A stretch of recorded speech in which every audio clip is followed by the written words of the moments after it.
Subscribe now and press the bell icon. Never miss an update.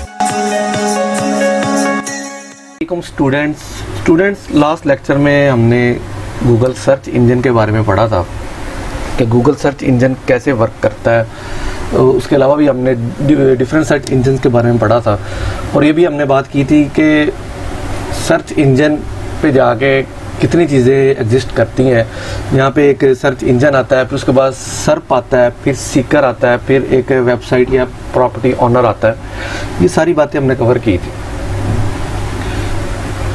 तो आज भी हम इसे मज़ीद टेक्निकल अंदाज में पढ़ेंगे, एक और अंदाज में से हम पढ़ेंगे। कुछ गूगल की अपडेट्स के बारे में बात करेंगे, कुछ हिस्ट्री के बारे में बात करेंगे, गूगल कैसे गूगल ने अपने अंदर चेंजिंग लाई।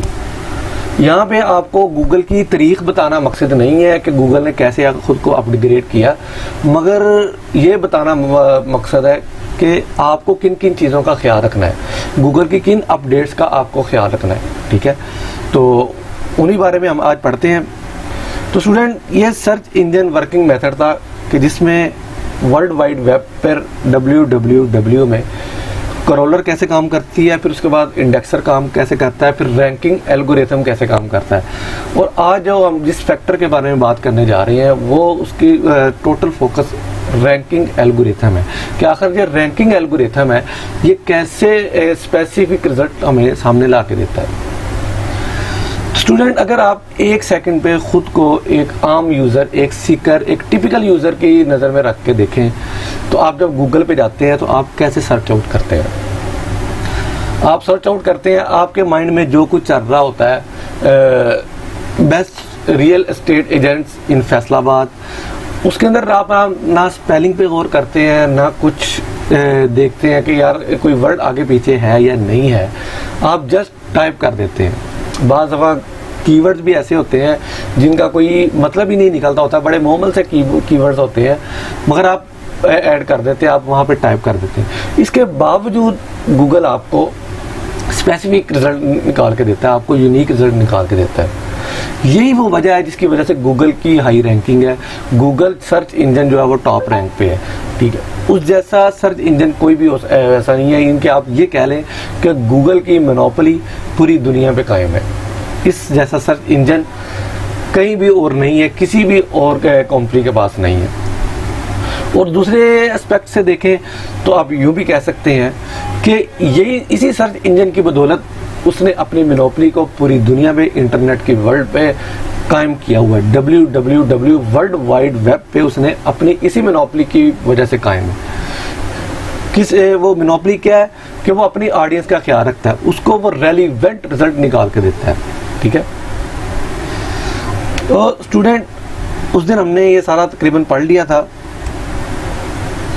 तो आज हम गूगल की एल्गोरिथम के बारे में पढ़ेंगे कि गूगल एल्गोरिथम आखिर है क्या।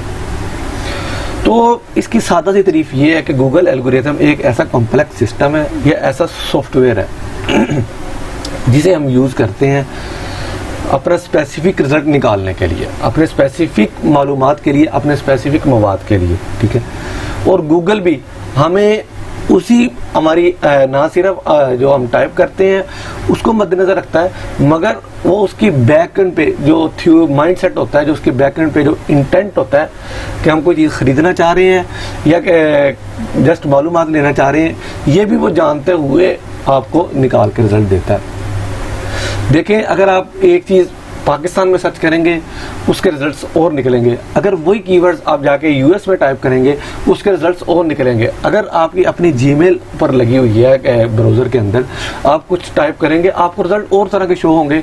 अगर किसी दूसरे थर्ड पर्सन या सेकंड पर्सन की आप जीमेल आईडी लगाते हैं, अगर वो टाइप करेगा तो उसे रिजल्ट्स और तरह के शो होंगे। अगर आप अपने लैपटॉप से कोई कीवर्ड टाइप करते हैं उसे रिजल्ट्स और तरह के शो होंगे। अगर दूसरा कोई अपने लैपटॉप से कीवर्ड को टाइप करता है तो वो रिजल्ट्स और तरह के शो होते हैं। इस चीज़ को बेसिकली आर्टिफिशियल इंटेलिजेंस कहा जाता है, मसनूई ज़हानत, जो कि ह्यूमन ब्रेन को पढ़ते हुए, रीड करते हुए आपको आपके स्पेसिफिक मालूमात दिखाता है। ठीक है, आपके सर्च जो आपके सामने जो सर्च शो हो रहा होता है, सर्च इंजन रिजल्ट पेज जो शो हो रहा होता है, आगे मैं सर्प ही वर्ड यूज़ करूँगा मोस्टली, जिसके ऊपर आपका डाटा शो होता है, आपके पास रिजल्ट शो होते हैं जब आप गूगल पे टाइप करते हैं, आपके पास मल्टीपल वेबसाइट जिस पेज पे शो होती है उसे सर्च कहा जाता है, सर्च इंजन रिजल्ट पेजेस। उसके ऊपर जो रिजल्ट शो होते हैं वो गूगल आपकी इंटेंट को मद्देनजर रखते हुए आपको दिखाता है। गूगल जब से गूगल इजाद हुआ, इन्वेंट हुआ है, उस वक्त से लेके आज तक गूगल 20 गूगल की एल्गोरिथम्स आई हैं। गूगल 20 बार अपडेट्स कर चुका है। अभी रिसेंटली भी उसने एक अपडेट की है, उसका हम आखिर में जिक्र करेंगे स्टेप। मगर हम यहाँ पे मशहूर एल्गोरिथम का जिक्र करने जा रहे हैं, जिसके अंदर सबसे पहले पांडा है। पांडा एल्गोरिथम जो है 2011 में आई थी। 2011 तक गूगल पे हर घोड़ा खच्चर गधा बराबर था। इनका हर तरह का कंटेंट वायरल भी हो रहा था, हर तरह का कंटेंट रैंक भी कर रहा था, हर तरह का कंटेंट लोगों को शो भी हो रहा था। जिसकी वजह से क्या हो रहा था, गूगल के लिए क्या प्रॉब्लम आ रही थी, गूगल की जो मार्केट थी वो डाउन हो रही थी। गूगल रेलिवेंट रिजल्ट लोगों को नहीं दिखा पा रहा था, एक आम यूजर को रेलिवेंट रिजल्ट नहीं दिखा पा रहा था। मैंने जैसा कि आगे भी आपसे कहा कि आप आम यूजर की इंटेंट को मद्देनजर रखते हुए आप सोचें कि जब आप गूगल के पास जाएं, जैसे आप सर्च इंजन के बारे में पढ़ रहे हैं, SEO के बारे में पढ़ रहे हैं, अगर आप SEO लिखें आपको वो अच्छा रिजल्ट ना शो कराए, ठीक है, आपको वो अच्छी चीज़ ना दिखाए, वो फर्स्ट पेज पे आपको कोई लोअर क्वालिटी वेबसाइट आपको दिखा दे, तो आप गूगल से बदजन हो जाएंगे, आप किसी और सर्च इंजन को तलाशेंगे, ठीक है। तो इसलिए गूगल ने इस चीज़ को बरकरार रखने के लिए 2011 में पहली बार गूगल ने एक अपडेट लाई। गूगल ने एक ब्लास्टिंग अपडेट लेके आई गूगल, जिसकी वजह से एक पूरी इंटरनेट की दुनिया में पूरे सर्च इंजन पे एक तहलका मच गया था। मोस्टली वेबसाइट जो है वो डी रैंक भी कर गई थी, क्योंकि इससे पहले क्या होता था, कंटेंट की कोई वैरायटी नहीं थी, कंटेंट की कोई भी वैरायटी एग्जिस्ट नहीं करती थी। हर तरह का कंटेंट जो वायरल हो रहा था, रैंक हो रहा था, मगर उसके अगेंस्ट आम यूज़र को कोई भी चीज़ खास नहीं मिलती थी। वो जाता था, वो देखता था कि यार मैंने टाइप किया है, मेरे स्पेसिफिक जो मैंने कीवर्ड्स टाइप किए उसके मुताबिक रिजल्ट तो मुझे शो हो गए हैं, मगर मुझे इसके बारे में नॉलेज नहीं मिला, जो मैं चाह रहा था वो मुझे मिला नहीं है। उस वक्त लोग करते क्या थे, कीवर्ड स्टफिंग करके डुप्लीकेट कंटेंट, इधर से कंटेंट उठा के अपलोड कर दिया, ओवरराइट करके उसको अपलोड कर दिया, जैसे कैसे भी उसको, ना उसके अंदर ग्रामर का ख्याल, ना प्लेजरिज्म का ख्याल, ना स्पेलिंग का ख्याल, किसी किस्म का ख्याल नहीं रखा जाता था, जस्ट अपलोड कर देते थे। तो गूगल की इस अपडेट की वजह से जो वेबसाइट थी वो बहुत सी वेबसाइट ब्लॉक भी हुई और बहुत सी वेबसाइट डी रैंक भी हुई। अगर आपने भी इस एल्गोरिथम से बचना है, इस एल्गोरिथम के अटैक से, आपने भी अगर अपनी वेबसाइट बनानी है तो आपको क्या आपके लिए मैटर करता है, आप क्वालिटी कंटेंट बनाएं, डुप्लीकेट कंटेंट, किसी का कंटेंट उठा के अपनी वेबसाइट पे हरगिज़ ना लगाएं, ठीक है। उसके बाद 2012 में एक पेंगुइन के नाम से एक अपडेट आई थी, जो कि 2014 या 15 में उसको रिलीज़ किया गया था। 2012 में उन्होंने लॉन्च ज़रूर कर दी थी, मगर उसको जो इम्प्लीमेंटेशन है उसकी वो 2014 और 15 में की गई थी। उसके अंदर क्या होता था कि एक बैक लिंक्स बनते, बैक लिंक के बारे में मैं आगे तफसील से पढ़ूंगा, कि जितने ज़्यादा बैक लिंक्स होते थे वो उतनी ज़्यादा वेबसाइट की रैंकिंग होती थी। उसके अंदर क्वालिटी मैटर नहीं करती थी कि क्वालिटी अच्छी है बैक लिंक्स की, स्पैमिंग कोई स्पैम बैक लिंक्स तो नहीं है, कोई रोबोटिक बैक लिंक्स तो नहीं है, इस तरह की चीज़ों को मद्देनज़र नहीं रखा जाता था। जस्ट बैक लिंक को देखते हुए गूगल आपकी जो साइट थी उसको रैंकिंग देती थी। तो उसकी वजह से जो ब्लैक हैट SEO जो मास्टर थे वो क्या करते थे, कीवर्ड स्टफिंग भी करते थे, जो मैंने सारी टेक्निक्स आपको लास्ट वीडियो में मैंने बताई हैं। वो ब्लैक हैट SEO से बचाने के लिए ये गूगल ने अपनी अपडेट्स, दूसरी अपडेट भी लॉन्च की थी। उसके बाद जो थर्ड पे आई थी 2013 में, हमिंग बर्ड्स के नाम से, तो इसके अंदर भी उसने ज़्यादातर मोस्ट जो था वो कंटेंट पे ही फोकस किया था कि कंटेंट किस तरह का है, अननेसेसरी कीवर्ड उसके अंदर किस तरह के ऐड किए गए, कीवर्ड स्टफिंग की किस तरह की ऐड की गई है, बेजा कीवर्ड की आया वहाँ पे ज़रूरत है भी है कि नहीं। अगर आपने कोई आर्टिकल लिखा है तो उसके अंदर कितने कीवर्ड जो हैं वो बिला वजह ऐड किए गए हैं। तो इस तरह की जो वेबसाइट थी उन सबको उसने डी रैंक कर दिया था, ठीक है। इसके अंदर उसने आपको एक लिमिट मुकर्रर करके दी थी कि आप सिर्फ इतने कीवर्ड 1% से लेकर 3% तक या जितने कीवर्ड्स भी आप ऐड कर सकते हैं। उसके अंदर उसने आपने लिमिटेशन लगा दी थी कि एसईओ के एक्सपेक्ट से आप इतने कीवर्ड्स उसके अंदर ऐड कर सकते हैं, इससे ज़्यादा अगर कीवर्ड ऐड करेंगे तो गूगल आपकी वेबसाइट को रैंकिंग नहीं देगा। उसके बाद आई थी रैंक ब्रेन। ये बहुत ही इम्पोर्टेंट जो अभी तक भी सबसे ज़्यादा जो गूगल पे असरअंदाज होती है वो ये वाली अपडेट है, गूगल रैंक ब्रेन एल्गोरिथम के नाम से। ये 2015 में आई थी। इसके अंदर उसने क्या किया, जैसा कि मैंने आपको बताया कि गूगल आपकी इंटेंट का ख्याल करता है। इसके अंदर उसने इंटेंट पे फोकस करना शुरू किया कि एक बंदा कोई चीज़ खरीदना चाह रहा है या वो जस्ट इंफॉर्मेशन लेना चाह रहा है। अब अगर मेरे पास एक लैपटॉप है, लिनोवो का लैपटॉप है, मैं लिनोवो का लैपटॉप बाई करना चाह रहा हूँ या मैं सेल आउट करना चाह रहा हूँ या फिर मैं जस्ट इसके बारे में इंफॉर्मेशन लेना चाह रहा हूँ, तो इन सारी चीज़ों को मद्देनज़र रखते हुए गूगल मुझे रिजल्ट शो करवाता है। ठीक है, अगर मैं खरीदना चाह रहा हूँ तो वो मुझे ई कॉमर्स की वेबसाइट दिखाएगा, अगर मैं बेचना चाह रहा हूँ तो तब भी मुझे अलीबाबा अली एक्सप्रेस की वेबसाइट्स दिखाएगा कि भाई आप यहाँ पे जाके, यहाँ पे होलसेलर बैठे हैं, यहाँ पे जाके आप अपनी चीज़ के बाद सेल आउट कर सकते हैं। इस तरह की मुझे वो वेबसाइट दिखाएगा। ठीक है, होलसेलर की जो वेबसाइट्स है वो दिखाएगा। ठीक है, उसके बाद अगर मैं बिजनेस करना चाह रहा हूँ तो तब भी मुझे वही इस तरह की वेबसाइट दिखाएगा। अगर मैं उसके ऊपर जस्ट इन्फॉर्मेशन लेना चाह रहा हूँ तो फिर वो मुझे ब्लॉग वहाँ पे शो कराएगा, एफिलिएट ब्लॉग शो करवा सकता है या किसी भी तरह के इंफॉर्मेशनल ब्लॉग शो करवा सकता है। ठीक है, तो इस तरह जो गूगल ने इसको खुद के अंदर जो इनकलाबी चेंजिंग जो थी ये 2015 में आई थी। ठीक है, उसके बाद आया था पेज एक्सपीरियंस जो 2021 में आई थी, पेज एक्सपीरियंस अपडेट के नाम से।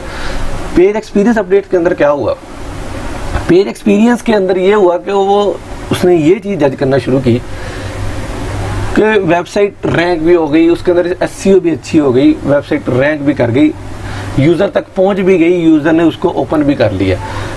अब उसने ये देखना शुरू किया कि यूज़र का उसके अंदर एक्सपीरियंस कैसा है, यूज़र कितना टाइम उसके ऊपर स्पेंड करता है। ये यूज़र सिर्फ वेबसाइट को ओपन करता है और हाथ लगा के वापस आ जाता है, इतना टाइम लगाता है। ये यूज़र उसको ओपन करता है और उसे चेक करता है, उसके ऊपर पूरा आर्टिकल पढ़ता है, पूरी उसको मालूमात मिलती है, उसके अंदर वो आगे वो कमेंट छोड़ता है या उसे उठा के वो अपने बुक मार्क्स में डालता है ताकि आइंदा भी, या उसे फेवरेट लिस्ट में डालता है। ये सारी चीज़ों को गूगल ने जज करना शुरू किया, उनको देखना शुरू किया। तो अब जो लेटेस्ट अपडेट है, इसके बाद भी एक अपडेट आई है जो रिसेंटली अपडेट आई है, वो मैं आपको बताता हूँ। पेज एक्सपीरियंस अपडेट के बाद गूगल ने सिर्फ एसईओ के एक्सपेक्ट से वेबसाइट को नहीं देखना शुरू किया, उसके अंदर उसने यहाँ पे अब टेक्निकल एसईओ का काम शुरू हो गया। रैंक, वैसे तो रैंक ब्रेन के बाद ही टेक्निकल एसईओ का काम शुरू हो गया था, मगर यहाँ पे मजीद इसके अंदर ज़्यादा अच्छा करने की ज़रूरत है कि वेबसाइट मोबाइल फ्रेंडली है, वेबसाइट का लोड टाइम कितना है, वेबसाइट की स्पीड कितनी है, वेबसाइट के ऊपर जो विजुअल ग्राफिक्स हैं वो कितने अच्छे लगाए गए हैं। ठीक है, ये सारी वेबसाइट जो आम यूज़र को थका तो नहीं रही, ये सारी चीज़ें जो है वो एग्जिस्ट करने लगी।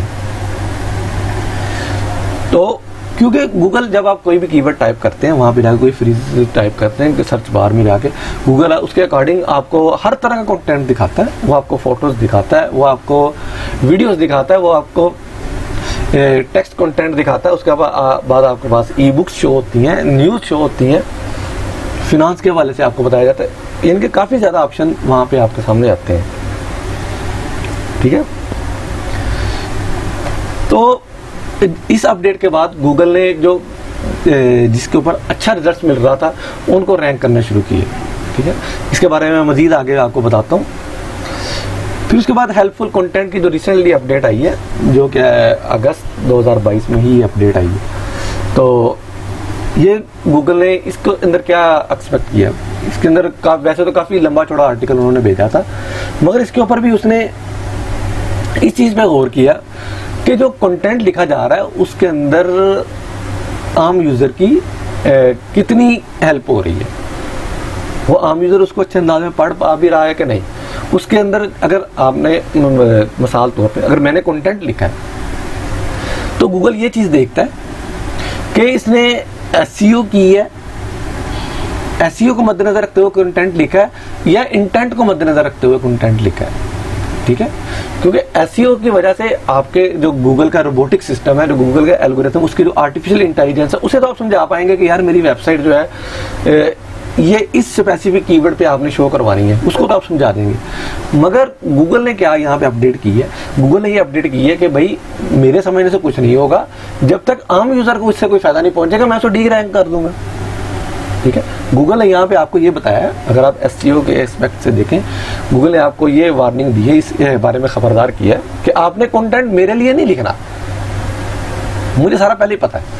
आपने कंटेंट लिखना है एक आम यूजर के लिए, एक टिपिकल यूजर के लिए, जो किसी बारे में वहाँ पे अगर आपकी एसईओ के रिलेवेंट वेबसाइट है, डिजिटल मार्केटिंग के अकॉर्डिंग वेबसाइट है, आपकी ब्यूटी सैलून के से मुतालिक वेबसाइट है, तो अगर कोई ब्यूटी पे सर्च करने आ रहा है तो आपकी वेबसाइट पे उसको ब्यूटी के मुतालिक मवाद मिल भी रहा है कि नहीं मिल रहा।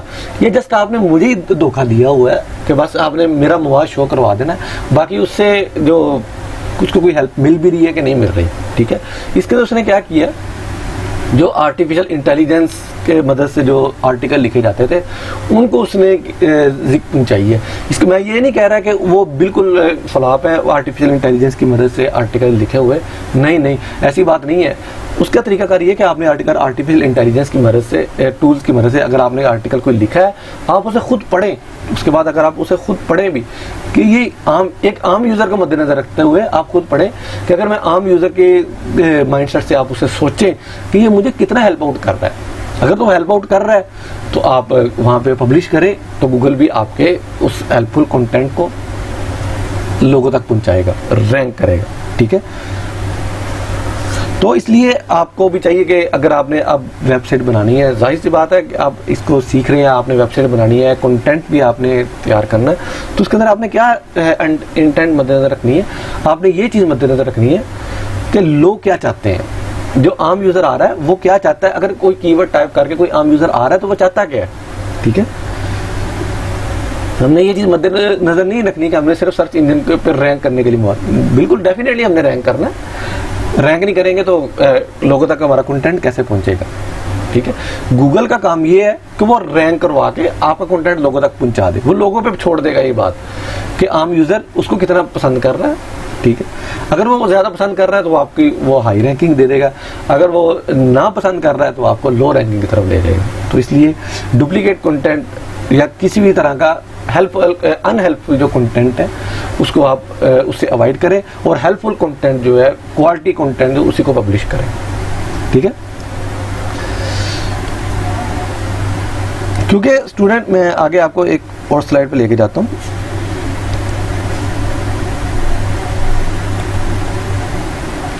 यहां पे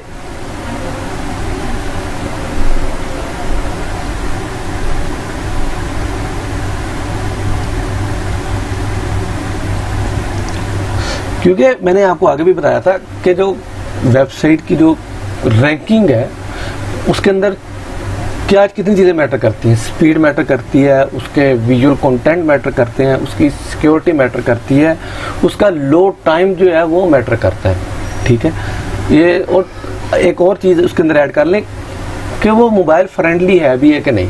ठीक है, क्योंकि मोबाइल फ्रेंडली अब आजकल ज़्यादातर जो है 70 से 80% लोग जो है मोबाइल पे कंटेंट पढ़ते हैं, तो इसलिए आपने ये भी चीज़ को मद्देनजर रखना है कि वो मोबाइल फ्रेंडली आपकी वेबसाइट है भी या नहीं, मोबाइल पे अच्छे अंदाज में ओपन हो रही है भी या नहीं हो रही। ठीक है, इन सारी चीज़ों को मद्देनजर रखना है, और गूगल इन्हीं बेस को मद्देनजर रखते हुए एक को 100 नंबर देता है, दूसरे नंबर पर आने वाले को 99 नंबर देता है। अगर फ़र्ज़ करें ये सी वेबसाइट है 99, जिसको गूगल ने ऑलरेडी 98 नंबर दिया हुआ है, ये वेबसाइट आपकी है, आपकी वेबसाइट थर्ड पेज पे शो हो रही। आप इसके अंदर क्या करते हैं, आप इसके अंदर मजीद हेल्पफुल कंटेंट डालते हैं, ना कि सर्च इंजन को मद्देनजर रखते हुए बल्कि आम यूज़र की इंटेंट को मद्देनजर रखते हुए आप इसके अंदर डालते हैं। और एक आम यूज़र आया, उसने सर्च खोला, उसके सामने सर्च शो हुआ, उसके हमें ये 3 वेबसाइट शो हुई, उसने इसको भी ओपन कर लिया, इसको भी ओपन कर लिया, इसको भी ओपन कर लिया। ठीक है, इसको भी ओपन करके उसने बंद कर दिया, इसको भी ओपन करके उसने बंद कर दिया, मगर इस वेबसाइट को वो पढ़ता रहा, इस वेबसाइट के ऊपर वो ठहरा रहा, 10 मिनट ठहरा या 5 मिनट ठहरा या 1 मिनट ठहरा, उसने इनके उसके ऊपर डी वेल टाइम जिसे कहते हैं, वो मैं आपको बताता हूँ क्या होता है, उसके ऊपर उसने ज़्यादा टाइम स्पेंड किया, तो गूगल इसे उठा के फर्स्ट पेज पे ले जाएगा। ठीक है, फर्स्ट नंबर पे ले जाएगा, यानी इसे वो 98 नंबर दे देगा, इसे 100 नंबर दे देगा। ठीक है, ये सारी चीज़ें हम आगे बात करेंगे, क्योंकि मैं कुछ बातें पहले मैं कर चुका हूँ। आज सिर्फ मैं कुछ बेसिक आपको बताना चाह रहा हूँ, जो कि आपको एसईओ के एस्पेक्ट से, आपने अगर एसईओ करनी है, डिजिटल मार्केटिंग आपने सीखनी है, आपके माइंड में ये चीज़ें होनी चाहिए, फिर ये आप अच्छे अंदाज में कंटेंट ना सिर्फ लिख पाएंगे, बल्कि वेबसाइट भी अच्छे अंदाज में पब्लिश करके उसको रैंक करवा पाएंगे। ठीक है, इन सारी चीज़ों को आपने मद्देनजर रखना है। तो स्टूडेंट, हो सकता है कि आपको ये जो मैंने एल्गोरिथम जितनी भी समझाई हैं, ये आपको थोड़ी सी मुश्किल लग रही हैं। इन सारी एल्गोरिथम्स को अब मैं एक मिसाल से आपको समझाने लगा हूँ। ठीक है, एक पेज रैंकिंग एल्गोरिथम भी मैं इसके अंदर, इस स्लाइड के अंदर मैंने सब कुछ तकरीबन मेन पॉइंट्स मैंने नोट किए हुए हैं। इसको एक मिसाल से आपको समझाता हूँ कि गूगल कैसे काम करता है, गूगल की जो एल्गोरिथम्स है वो कैसे काम करती है। ये सिर्फ आपकी मालूमात में इजाफे के लिए था। अब जो हमने काम करना है, जो क्योंकि वो सिर्फ थ्योरी तक था, अब जो प्रैक्टिकली हमने काम करना है, हमने किन चीज़ों को अपने माइंडसेट में रखना है और किन चीज़ों को मद्देनजर रखते हुए हमने कंटेंट बनाना है या अपनी वेबसाइट बनानी है, या आगे हमने टॉपिक भी सिलेक्शन उसी वाले से कर दी है। ठीक है, देखें, एक होता है बैकलिंक्स, जिसे आप आम जुबान में एक वोट कह लें।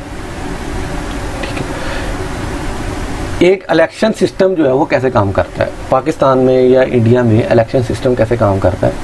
इलेक्शन सिस्टम में कैंडिडेट जो है वो अपनी अपनी पार्टी की तरफ से खड़े होते हैं, वो अपनी कैंपेन चलाते हैं, सबके लोगों तक पहुंचते हैं, जैसे कैसे भी वो वोट इकट्ठे करते हैं, फिर लोग उन्हें वोट कास्ट करते हैं, जिसके वोट ज़्यादा होते हैं वो असम्बली में पहुँच जाता है। ठीक है, और यहाँ भी यही सूरत हाल है। अब गूगल जो है वो उसी सिस्टम को मद्देनजर रखते हुए काम करता है। पहले भी गूगल उसी तरह काम कर रहा था, मगर अब जो गूगल ने अपडेट्स की हैं उसके अंदर उसने फेक वोट से बचने के लिए, जिनके जो लोग फेक वोट डालते हैं, जो कैंडिडेट जो हैं वो फेक वोट्स इकट्ठे करते हैं, उनसे बचने के लिए गूगल ने अपने अंदर गूगल ने खुद को अपग्रेड किया ताकि अच्छे लोग जो हैं वो असेंबली तक पहुँचे।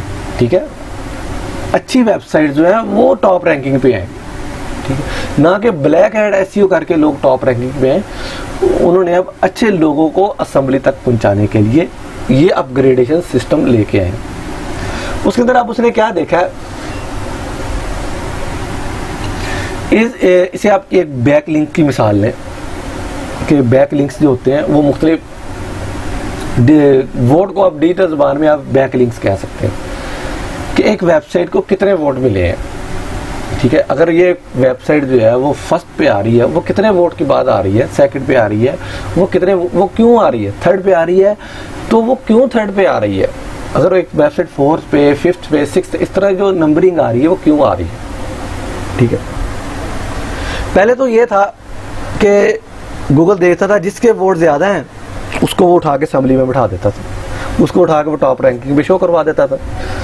मगर अब जो लेटेस्ट अपडेट्स है, इतनी जो मैंने आपको एल्गोरिथम्स बताई हैं, इसके बाद गूगल ने अब क्या किया है, गूगल ने सबसे पहले तो ये देखा है कि जो वोटर है, जो वोट कास्ट करके गया है, उसकी एजुकेशन क्या है। ठीक है, जिसने आके वोट कास्ट किया है या जिसने बैक लिंक्स जहाँ से आया है, उसकी एजुकेशन क्या है। वो एक वोटर जो है वो पढ़ा लिखा है या अनपढ़ है, क्योंकि पढ़े लिखे का वोट और अनपढ़ का वोट बराबर नहीं होता। ठीक है, एक इंजीनियर है, कोई डॉक्टर है, कोई वकील है, और एक अनपढ़ है जिसे बिल्कुल भी अली बे का भी नहीं पता, ABCD भी जिसे नहीं आती, उन दोनों का वोट बराबर तो नहीं ना हो सकता, क्योंकि उनका जो माइंडसेट लेवल है, उनका जो सोच का लेवल है, वो दो इंतहाओं पे खड़ा है। तो इसलिए उसका वोट, उसके वोट की कीमत ज़्यादा होती है। तो गूगल ये देखता है कि अगर इसके एक बंदे ने इसको वोट कास्ट किया है, अगर एक वेबसाइट को एक एजुकेशन पर्सन ने, एक डॉक्टर ने, एक लॉयर ने, एक वकील ने या एक इंजीनियर ने वोट कास्ट किया है, तो उसकी रैंकिंग ज़्यादा है। ठीक है, उसके बदले में अगर दूसरे बंदे को, दूसरी वेबसाइट को एक अनपढ़ बंदे ने वोट कास्ट किया है, तो उसकी रैंकिंग, उसकी वोट की वैल्यू जो वो कम है। तो गूगल जो है वो पढ़े लिखे वोट को, जो एजुकेटेड वोट वाले वेबसाइट को, एजुकेटेड बैकलिंक्स को वो फर्स्ट पे रैंकिंग दे देता है और दूसरे वाले को सेकंड पे दे देता है। उसके बाद देखता है कि वोटर की रियलिटी, कहीं ऐसा तो नहीं है कि एक ही बंदे ने 2 वोट डाल दिए हैं। क्योंकि फेक वोट ऐसे होते हैं ना, एक ही बंदे के नाम पे 4-4 शनाख्ती कार्ड, 5-5 शनाख्ती कार्ड बने होते हैं, वो उसी तरह ही वो वोट कास्ट कर देते हैं, वो एक बंदे के 4 वोट कास्ट हो जाते हैं। गूगल ने यहाँ पे भी इस अपडेट ने गूगल के इस चीज़ को भी अटैक किया, ठीक है। वो देखता है कि वोटर की एक वोटर जो है उसकी फील्ड जो है वो तो डॉक्टर्स वाली है, वो इंजीनियर्स को आके वोट क्यों कास्ट कर रहा है। एक इंजीनियरिंग पे वेबसाइट बनी हुई है, सिविल इंजीनियर बंदे ने एक वेबसाइट बनाई है, तो एक डॉक्टर वाली वेबसाइट से उसको वोट क्यों आ रहा है, ठीक है। या एक क्रिकेटर है, एक स्पोर्ट्स की वेबसाइट है, उसके ऊपर एक ब्यूटी वाले वेबसाइट ओनर का वोट क्यों आ रहा है, ठीक है। इसकी मिसाल आप सादा मिसाल पे ये ले लें कि एक कैंडिडेट है ही फैसलाबाद का और उसे लाहौर से वोट क्यों कास्ट हुआ है, ठीक है, क्योंकि उसका उससे कोई रिलेशन ही नहीं है। अगर वो फैसलाबाद का है, अगर वो फैसलाबादी है, उस हलके का है, उसके हलके के अंडर आता है, तो फिर ही वो वोट उसका कंसीडर होगा ना। अगर बाई से वो किसी भी XYZ को उठा के ले आए तो उसका वोट कंसीडर नहीं होगा। तो गूगल ने यहाँ पे भी उसने ये चीज़ देखी है कि अगर एक एजुकेशन के मुतालिक वेबसाइट है, मेडिसिन के मुतालिक वेबसाइट है, तो वो ये चीज़ चेक कर रहा है कि जो वो वोट कास्ट कर रहा है वो डॉक्टर है, तो उसको फर्स्ट पेज पे रैंकिंग कर देते हैं, ठीक है। अगर एक वेबसाइट के पास 10 डॉक्टर्स के वोट्स हैं, तो उसके मुकाबले में एक दूसरी वेबसाइट है जिसके पास बेशक वो मेडिकली वेबसाइट है मगर उसके पास 20 इंजीनियर्स के वोट हैं, तो वो फर्स्ट पे किसको रखेगा, डॉक्टर्स वाली वेबसाइट को। जिसके पास 10 डॉक्टर्स के वोट्स होंगे वो उसको फर्स्ट पे रखेगा और दूसरी को वो सेकंड पे रखेगा, ठीक है। और थर्ड पे आ जाती है वोटर रिलेशन। इनके वोटर का रिलेशन क्या है। यहां पे अब क्या बात आती है, यहां पे आती है कि वोटर ने जो वोट कास्ट किया है उसके वोटर के साथ उसका रिलेशन क्या है, उसका ताल्लुक क्यों है वोटर के साथ, ठीक है। पहले क्या होता था, पहले ये काम होता था कि एक बंदा है, उसने एक वेबसाइट बनाई है, उसके अंदर से उसने, क्योंकि एक क्रॉलर है ना, एक आप जैसे मैंने आपको बताया था कि ये मकड़ी का जाला है, इसके ऊपर स्पाइडर जो है वो क्रॉल करती करती आपके डेटा तक पहुंचती है, और सारी वेबसाइट्स जो है वो एक दूसरे के साथ लिंक्ड है, एक जाले की तरह बनी हुई है। तो जिसके साथ जितने ज्यादा लिंक्स जुड़े होते हैं वो वेबसाइट उतने ज्यादा उसको गूगल उसको उतनी ज्यादा रैंकिंग देता है। ये मैं सारी चीजें आपको प्रैक्टिकली दिखाऊंगा, आज सिर्फ आपको थ्योरी पढ़ा रहा हूँ ताकि आपको समझ में आ सके। अगर फिर भी कोई कंफ्यूजन बाकी रहे तो आप मुझे पूछ सकते हैं, पर्सनल में पूछ सकते हैं, कमेंट सेक्शन में आप मुझसे पूछ सकते हैं, ठीक है। कि वोटर का रिलेशन क्या है उसके साथ, कि एक बंदा है, एक वेबसाइट है स्पोर्ट्स की, उसके ऊपर सारी स्पोर्ट की वेबसाइट के साथ लिंक उसको किया हुआ है, तो ठीक है। अगर एक स्पोर्ट की वेबसाइट है उसके अंदर आपने मेडिकल को भी लिंक कर दिया, इंजीनियर को भी लिंक कर दिया है, जिनके वो एक फैमिली है ना, एक मेडिकल की फैमिली अलग है, इंजीनियर की फैमिली अलग है, वो कला की फैमिली अलग है, कोई आलम दीन है, कोई रिलीजियस लोग हैं, उनकी फैमिलीज अलग है, ठीक है। तो आप अगर मेडिकल की फैमिली को जाके इंजीनियर की फैमिली में डाल देंगे, उसके अंदर घुसेड़ देंगे, इनके खाम खा घुसेड़ने की कोशिश करेंगे, तो गूगल इन बैकलिंक्स को कंसीडर नहीं करेगा, ठीक है। गूगल इन बैकलिंक्स की गूगल के हाँ कोई वैल्यू नहीं, पहले होती थी वैल्यू। पहले लोग क्या करते थे, एक वेबसाइट बनाई है, उसको दूसरे के साथ लिंक कर दिया, इनके 100 वेबसाइट्स बना ली हैं, ठीक है, पूरी टीम उन्होंने बैठाई होती थी, 100 वेबसाइट बनाई हैं, उसके अंदर सबको एक दूसरे के साथ उसके अंदर बैक लिंक्स बना के उसको रैंक करवा लेते थे। मगर अब ऐसे नहीं होता, ठीक है। और जो वेबसाइट रैंक कर देती थी उसको आगे सेल आउट कर देते थे, फिर और वेबसाइट बना लेते थे, ठीक है। उनकी लिंक बिल्डिंग भी होती जाती थी और बैक लिंक्स भी जनरेट होते जाते थे, तो वेबसाइट भी रैंक होती जाती थी और उनकी अर्निंग भी होती जा रही थी। मगर उससे क्या हो रहा था कि यूज़र, क्योंकि गूगल को हमेशा, मैंने जैसे कि आगे भी बताया कि आम यूज़र को उसने ख्याल करना है, कि टिपिकल यूज़र को उसने उसकी इंटेंट का ख्याल करना है, तो गूगल ने उसी इंटेंट को मद्देनजर रखते हुए गूगल ने आगे चलना होता है। गूगल ने चूँकि उस इंटेंट का ख्याल करना था तो गूगल ने ये अपडेट जो है वो लेके आया गूगल। तो इसलिए अब अगर हमने कोई भी काम ऐसा करना है, तो कोई भी वेबसाइट अगर हमने बनानी है, तो हमें टेक्निकल एसईओ का भी समझ होनी चाहिए, और उसके बाद हमें ये भी पता होना चाहिए कि वाइट हैट एसईओ क्या है और ब्लैक हैट एसईओ क्या है। क्योंकि गूगल ने जितनी भी एल्गोरिथम के अंदर जो अपडेट्स गूगल ने अपग्रेडेशन की थी, वो सारी इन चीज़ों से बचने के लिए थी। कीवर्ड स्टफिंग से बचने के लिए, डुप्लीकेट कंटेंट से, क्लॉकिंग से, हिडन टेक्स्ट से, लिंक स्पैमिंग, लिंक फार्मिंग, इन सब चीज़ों से बचने के लिए गूगल ने अपनी जो एल्गोरिथम इनके अंदर अपग्रेड की। आप जाके गूगल पर सर्च करें, आपको बीसीओ अपग्रेडेशन मिलेंगी, बीसीओ एल्गोरिथम्स गूगल की नज़र आएंगी। मगर यहाँ पे मैंने चंद उनका जिक्र किया जिन चीज़ों का आपको ख्याल रखना ज़रूरी है, जो आपके नॉलेज में होना जिन चीज़ों का ज़रूरी है। इन चीज़ों के बगैर आप नहीं अपनी वेबसाइट को रैंक करवा पाएंगे, ठीक है। तो एक चीज़ और मैंने आज आपके सामने याद रखी, ये डीवी टाइम और बाउंस रेट। जैसा कि मैंने बताया कि गूगल अब इस चीज़ को फॉलो करता है, हेल्पफुल कंटेंट को, और पेज एक्सपीरियंस देखता है और रैंक ब्रेन देखता है। इनके वो इंटेंट जो आम यूज़र है उसके माइंड को पढ़ रहा होता है कि वो चाहता क्या है। वो ये नहीं सिर्फ देखता है वो उसकी उंगलियां क्या टाइप कर रही हैं, वो पूरी तरीके से उसके ऊपर फोकस किए बैठा होता है कि ये चाहता, अगर ये टाइप कर रहा है ये चाहता क्या है, ठीक है। तो इन सारी चीज़ों को मद्देनजर रखते हुए गूगल ने क्या अब अपने अंदर एक अपग्रेडेशन की, डीवी टाइम। डीवी टाइम होता है कि अगर आप एक वेबसाइट पे गए हैं तो आपने उसके ऊपर कितना टाइम स्पेंड किया, ठीक है, और आपने कितनी देर बाद आप वापस अपने सर्च पे आए हैं, ठीक है। उसके बाद एक दूसरा आता है बाउंस रेट। बाउंस रेट वो होता है कि आप वेबसाइट पे तो गए, मगर आपने वेबसाइट पे जाके सिर्फ छोड़ दिया, किसी चीज़ को क्लिक नहीं किया, कोई भी आपने अटेंशन शो नहीं कराई।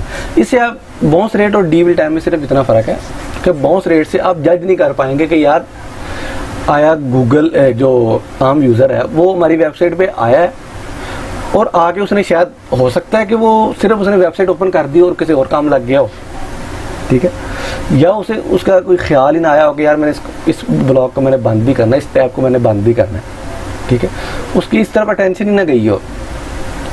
तो ये भी तो पॉसिबल है ना।